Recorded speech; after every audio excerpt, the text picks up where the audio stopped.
Weet jy, die mense dink nie, hulle dink nie vir hulle self logies nie. As jy sê God laat 'n moordenaar toe, want hy wil met my praat, of hy laat 'n dronk ou, oor 'n rooi robot ry, om 'n kind of 'n pa dood te ry, want hy wil met die gesin praat. Dink net hoe belaglik is dit. Want onthou nou, dan sit mos hy dronk ou se skuld nie. God moes hom eers dronk kry, sodat hy nie by sy sinne kan wees om oor die robot te ry, sodat hy met my kan praat. Dit is eintlik belaglik as jy daaraan dink. So, dan daai moordenaar, hy plaasaanvaller, as hy deel van God se plan is hy mos in God se wil, né?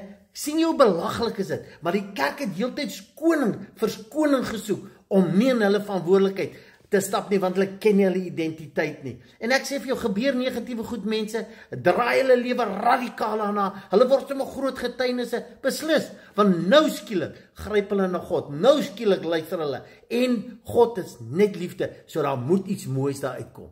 Ek stem saam.